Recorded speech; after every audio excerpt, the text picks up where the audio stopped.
Here are all the 53 books that I read in 2021. I won't be able to hold them up because my bookshelf is not here. I don't have the physical copies. I divided it into like sections, so I have literature and classics because I read a few either for myself or for school. I'm an English literature student, so I have, I think, a few more than other people on my list. Then I will go into series and then standalones or series that I just haven't finished yet. But I'm gonna start with literature, and that is also the first book that I read last year. So that's Jane Eyre by Charlotte Bronte. I hated it at first, but that also was because I listened to the audiobook on 2x speed. So that is completely my fault. And then as I had a few classes on it, my appreciation for this book grew. So I appreciate the book. I don't like or love it. Then a classic that I read for myself I did like is Pride and Prejudice. I love this movie. I've seen it so many times and I had never read the book, so I wanted to read the book and it did not disappoint. I loved it. 5 stars. So good. This is something that I read for school. It's not literature. It is literature, but it's not a novel. It's a play. It's The Duchess of Malfi by John Webster. It's a tragic comedy, or just a tragedy. It's like a Shakespearean era play that it's about Duchess of Malfi. She has 2 brothers and the brothers want to like dictate everything that she does in her life. She doesn't like that, so she marries someone in secret, has kids in secret. Brothers find out, they don't like that she did that, and then they plot to kill her and her lover or her husband, and everything like goes to shit and everybody dies. It was weird, but it was kind of good. And then we also watched the play, which was performed in the Globe in London, so that was really cool. If you like Shakespeare, read or watch this play, but I wouldn't really recommend it as something to absolutely like read or see or like know anything about, because it's not that special, I think.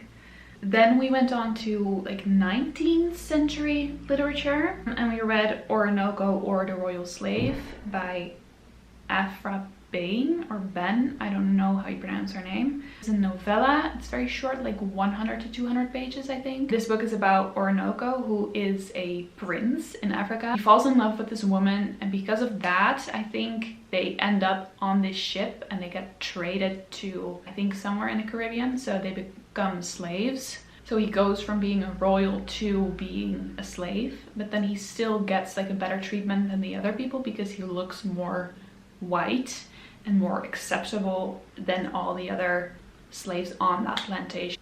I don't know exactly what the story further tells, but I know that everything goes to shit again, and I'm pretty sure he dies.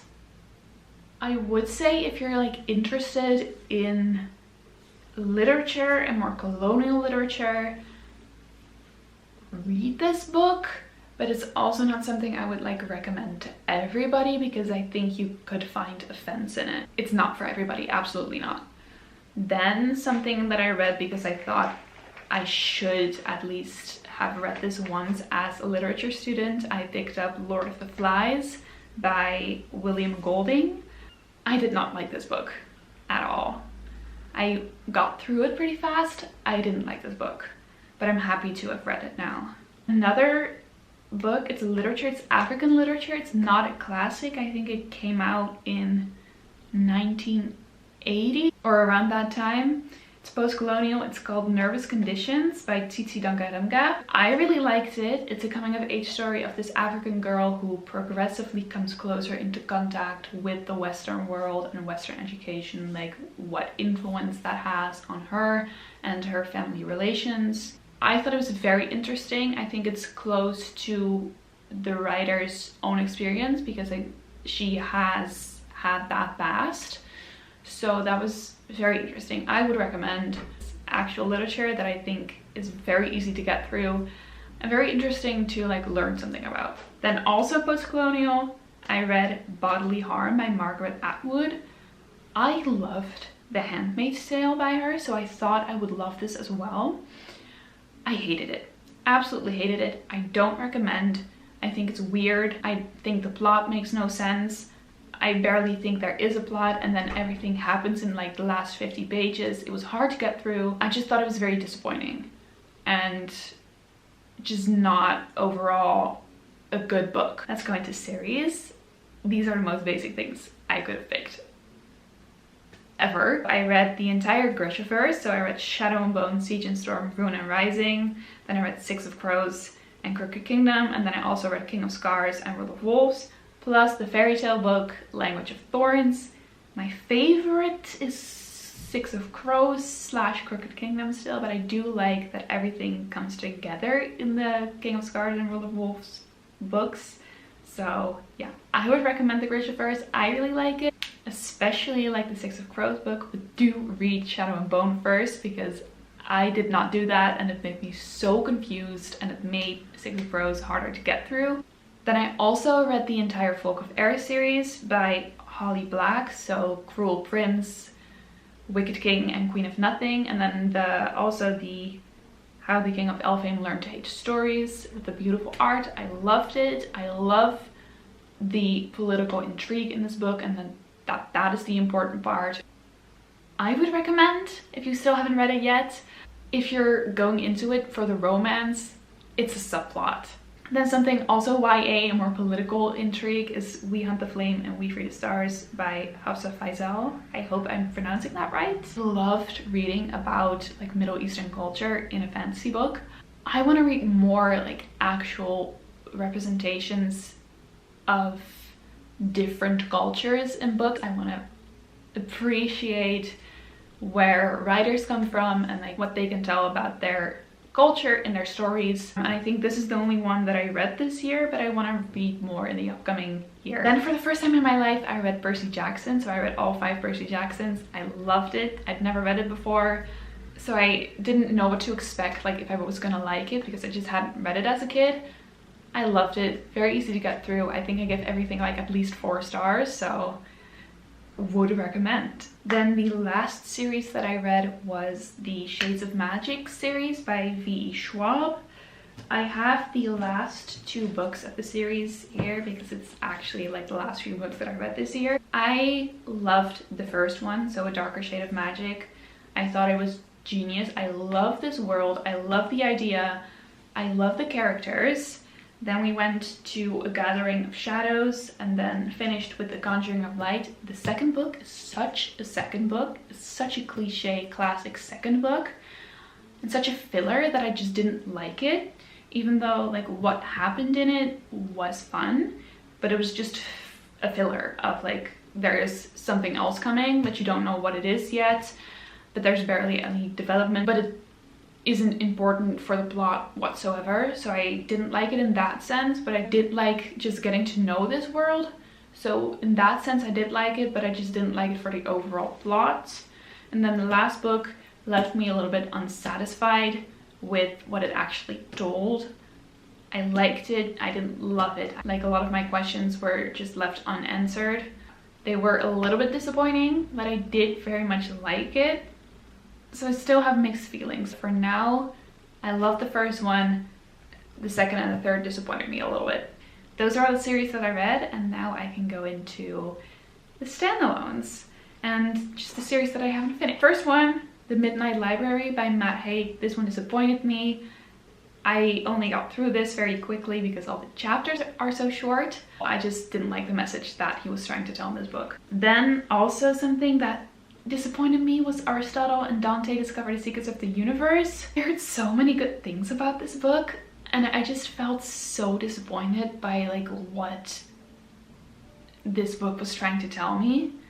I didn't like it because my housemate convinced me to read this book. I read The Hitchhiker's Guide to the Galaxy and I actually really liked it. I did not expect that. It was funny.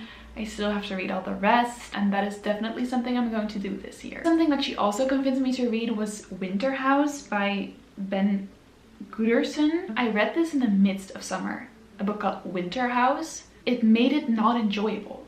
It's a middle grade book of this girl that goes to a hotel, like a fun winter hotel, and she has to solve or wants to solve this mystery, and she like makes a friend and they solve it together. The story is very fun, I would say like read it in winter. It's such a winter break book, so read it then. Don't read it in summer because it makes it less enjoyable.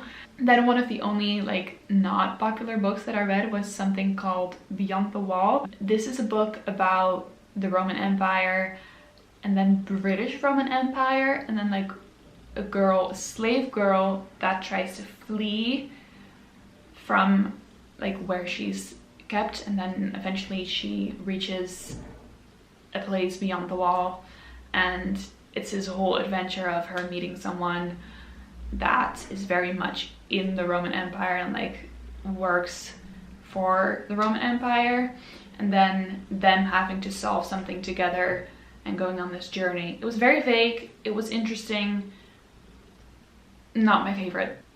Then something that I absolutely love this book, it's Cemetery Boys by Aidan Thomas.